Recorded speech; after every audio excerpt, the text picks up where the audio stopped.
Galing sa mahirap na pamilya si Aliana. Simpleng construction worker at tindera sa palengke ang kanyang mga magulang. Kaya't walang sinayang na oras at panahon si Aliana para gumaan ang kanilang buhay. Nag-aral ng mabuti at nakatapos sa kursong business management.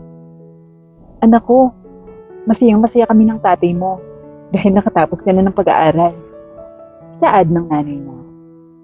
Nay, ito na po ang simula ng ating pangarap.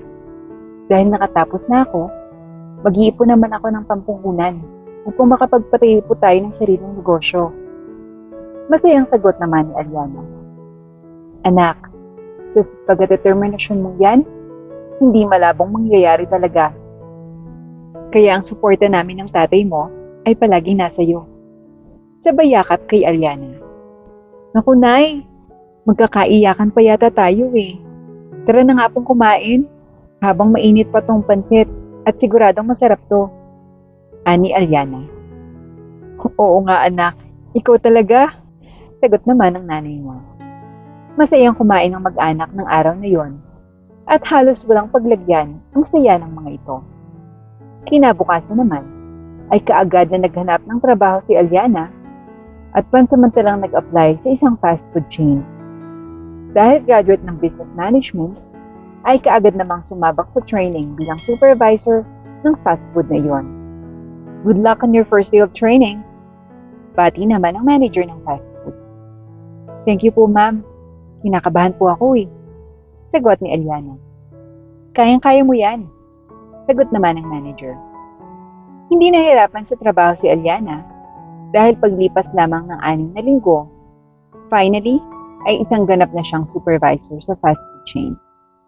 Congrats, Ma'am Aliana! Bati ng mga crew. Salamat. Huwag kayong mag-alala. Sama-sama tayong magtatrabaho dito. Walang lamangan. Dahil pantay-pantay lang tayo. Saad ni Aliana. Yan ang gusto namin sa iyo, Ma'am. Napakabait niyo po. Sagot ng crew. Ngumiti na lamang si Aliana at saka bumalik na sa trabaho. Istrikta at mabait si Aliana, lalo na sa labas ng trabaho. O anak, nakauwi ka na pala. Kumusta ang araw mo? Tanong ng tatay niya. Okay naman po, tay. Alam niyo po ba, isang supervisor na po ako sa fast food ngayon. Masayang sagot ni Aliana. Talaga anak? Aba, congrats! Napakagaling talaga ng anak ko. Kayang-kaya mo yan. Go lang ng go palagi ah. Sagot naman ng tatay niya. Opo tay, palaging magiging pantay sa lahat ng tao tulad ng pangangaral niyo po. Yan, dapat anak, para wala kang matatapakang ibang tao. Masayang pagsang-ayon ng tatay niya. Maya-maya naman, ay dumating na ang nanay niya. Galing sa supplier na kinukunan nito ng paninda sa palengke. Nay, tulungan ko na po kayo sa dala niyo. Sabay kuha sa mga bitbit nito. Naku, salamat anak ha. Ang sakit na nga ng likod ko eh. Sagot naman ang nanay niya. Sabi ko naman po sa inyo, Nay, huwag na po kayong magtinda. May trabaho na po ako ngayon at supervisor na po ako, Nay. Talaga ba, Aliana? Wow, sabi ko sa iyo eh. Kayang-kaya mo yan. Ang galing talaga ng anak ko. Sagot naman ang nanay niya. Kaya nga po, Nay, dito na lang kayo sa bahay. Huwag na po kayong magtinda. Naku anak, alam mo namang hindi ako sanay na nasa bahay lang. Sa unang sweldo ko po, gamitin niyo sa pagbubukas ng tindahan dito. Para nasa bahay na kayo, pero hindi kayo naiinip. Suwestyon naman ni Aliana. Aba, oo nga anak, maganda yan. Salamat ng marami, ngayon pa lang. Sabay yakap sa anak. Kaya nga po tay, Nay, unti-unti lang po tayo at makakaipon din po ako para sa hotel na gusto kong ipatayo. Ani Aliana. Oo anak, ilang taon pa lang, magkakaroon ka rin yan. Masayang sagot ng nanay niya. Napaka-supportive mo talaga, Nay. Kaya love na love kita eh. Ani Aliana. O parinin na nga kayong mag-ina. Kumain na tayo ng hapunan. Masarap ang niluto ko ngayon. Yaya naman ng tatay mo. Andiyan na po, tay. Maupo na kayo. at ipaghahain ko na kayong dalawa ng mga prinsesa ng buhay ko. Masayang sabi ng tatay niya. Aba nay, mukhang nagpapalakas ata si tatay ah. Pilyong sabi ni Aliana sa nanay niya. Oo nga anak eh. Naku, talaga yung tatay mo. O eto, kain ng kain. Hindi pa yung kanin ha. Kumain ng marami para makapagpahinga ng maayos. At bukas, panibagong araw na naman. Saad naman ng tatay niya. Mabilis pa na lumipas ang araw, buwan at taon, ay malaki-laki na ang naipon ni Aliana. Ngunit balak niya na munang dagdagan pa ito para sa hotel na ipinapangarap niyang ipatayo. Tinulungan naman siya ng may-ari ng fast food na pinagtatrabahuhan niya, kaya't napabilis ang negosyo niya. Aliana, kanina pa kita hinahanap. May offer kasi ako sa iyo. Ani owner ng fast food. Yes sir, kayo po pala. Bati naman ni Aliana. Well, alam kasi namin dito na you're planning to have your own business. A hotel, right? Panimula ng owner. Yes sir. Pero nag-iipon pa po ako and may contract din naman po ako dito sa inyo, sir. Sagot ni Aliana. Yes, and that's why I'm offering you help. Pauutangin kita ng pera and pwede mong bayaran in a year so makakapag-start ka na. Halos 5 taon ka na rin dito at alam kong napakaayos ng trabaho mo. Walang reklamo akong narinig sa nagdaang mga taon na yan. Kaya you deserve na magkaroon ng hotel na pinapangarap mo. Masayang sabi ng owner. Talaga po, sir? Tutulungan niyo po ako? Naku, sobrang thank you po. Huwag po kayong mag-alala at babayaran ko po yan. Hindi ko po tatakasan, sir. Sobrang ganda po ng offer niyo. Salamat po talaga. Sagot naman ni Aliana. Welcome, Aliana. And thank you sa serbisyo mo dito sa fast food ko. At dahil sa malinis at maayos na pagmamanage mo dito, tumaas ang standards ngayon para sa susunod na supervisor. Nakangiting sabi nito. Kayo talaga, sir. At thank you po. Dahil po dito sa pagtatrabaho ko sa fast food chain, no, natulungan ko yung mga magulang ko. At makaipon na rin po kami kahit papano. Kaya maraming salamat din po. Sagot ni Aliana. Pagkatapos ng usapan ng dalawa, ay kaagad na nagpirmahan para sa perang uutangin niya.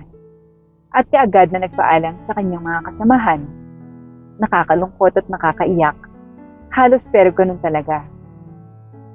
Nay, nakakalungkot po. Bukas, hindi na ako papasok sa trabaho. Nakakamiss din po. Malungkot na sabi ni Aliana. Anak, ganun talaga. May bago kang sisimulan. Magiging inspirasyon mo sila ngayon para mapagtagumpayin mo naman ang kasalukuyan. Payo ng kanyang nanay. Salamat po, Nay. Kaagad namang napasimula ni Aliana ang hotel na itatayo niya. Nakakita ng magandang lokasyon. Ganun din ang magagaling na architect at engineer. Nakaplano ang hotel na matapos ng 2 taon, kaya't masusi talagang napag-aralan ng buong plano. At dumating na nga ang araw na pinakahintay ni Aliana, ang pagbubukas ng hotel na pinangalanan niyang Dream Hotel.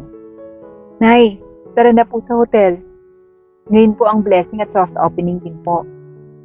Masayang sabi ni Aliana. Ay, ngayon na ba yun anak?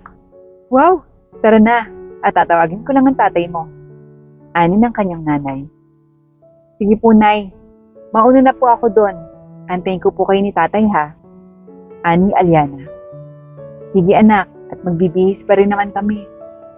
Ani nanay niya. Mabilis at kabog na kabog talaga ang opening ng hotel. At talagang buminda sa mga tao. Dahil unang linggo pa lang, ay dinagsa talaga sila ng mga parokyano. At halos full na lahat ng room.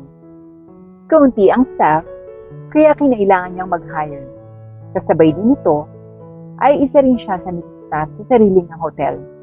Napaka-hands-on kasi niya. Kaya't marami sa mga baguhan ang hindi nakakakilala sa kanya. Hi Miss, bago kami dito. Saan po ang employee's office? Tanong ng babae. na may kasamang isang grupo ng babae at lalaki na mukhang mga bagong staff sa hotel niya. Ah, kanan lang kayo. May makikita kayong brown na door. Yun na yun. Iwan lang ang gamit at makakapag-start na ng trabaho. Paliwanag niya. Okay. Mataray na sagot ng mga ito na wala man lang pagpapasalamat sa kanya. Let's see your attitude. Napasabi ni Alyana sa kanyang sarili. Nagpatuloy naman si Alyana sa trabaho at palaging lipa sa pagkain at panay ang overtime nito. Ano ba yung babae na yan? Sobrang kinakarir ang pagiging staff. Saad ng baguhang staff. Oo nga, baka papalit sa may-ari nitong hotel. Sabay tawa na naman ng iba pang mga kasama nito. Masyado siyang mapapel, no? Sabat ng isa pang bagong staff. Well, hayaan niyo siya na gumawa ng mga trabaho natin. Total, mukhang papalit na mayora eh. Sa kabilang banda naman, ay nakikita ni Alyana ang tawanan ng mga ito. Ngunit, pinagwalang bahala na lamang din.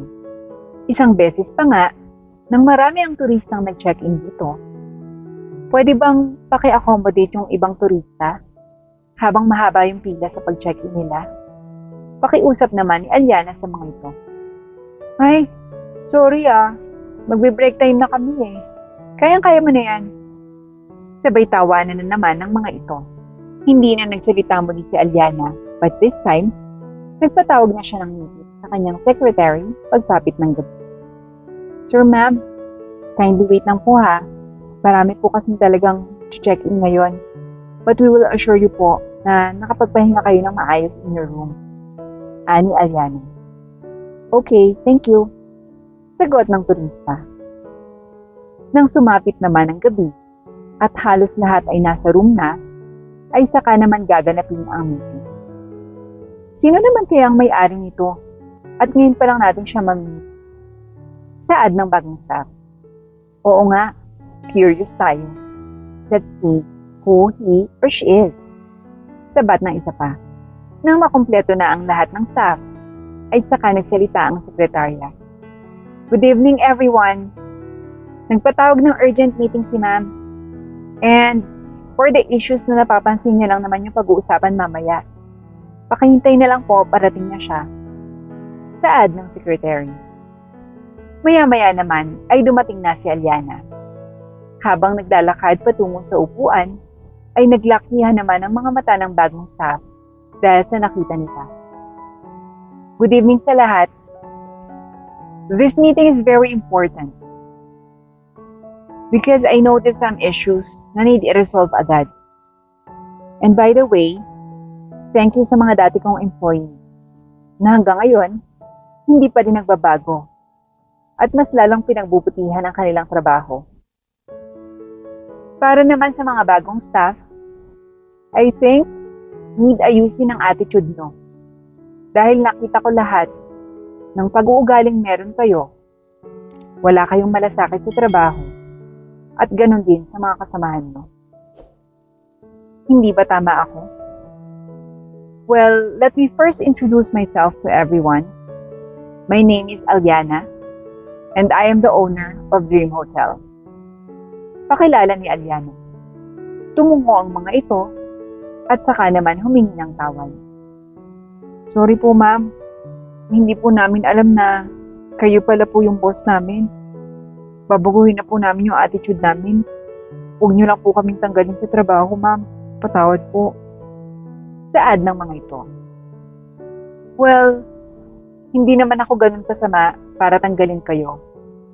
Pero kailangan nyo maintindihan. Ang pag-uugali ng mga staff sa mga customer natin ay dapat maayos. At alam nyo ang responsibilidad. Tulad ng nakita nyo ng ilang araw na panay ang pag-overtime, pero wala sa inyo ang tumulong sa akin. Sana ngayon ay mabago nyo na ang ugaling nyo. Kaya't i-assign ko sa iyo sa lahat ng comfort rooms at paglilinis ng pool. Make sure na magiging maayos ang trabaho nyo. Isang mali nyo lang, this time, magtatanggal ako. Madiing sabi ni Alyana. Kaagad namang nagpaalam si Alyana at mabilis na nilisan ang lobby. Inobserbahan naman kinabukasan ni Aliana ang mga baguhan. Padaan-daan lamang siya nang batiin siya ng mga ito. "Good morning po, ma'am," ani staff.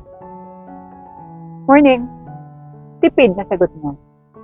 "Ma'am, gusto po ulit sana namin humingi ng tawad.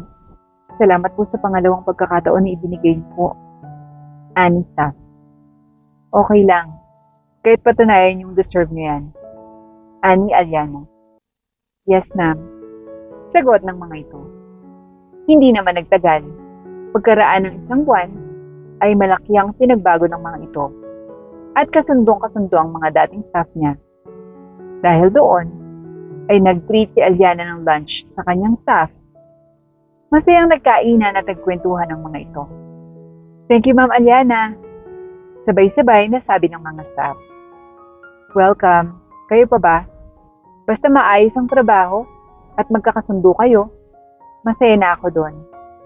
Keep up the good work at family relationship natin, ha?" Masayang sabi ni Aliana.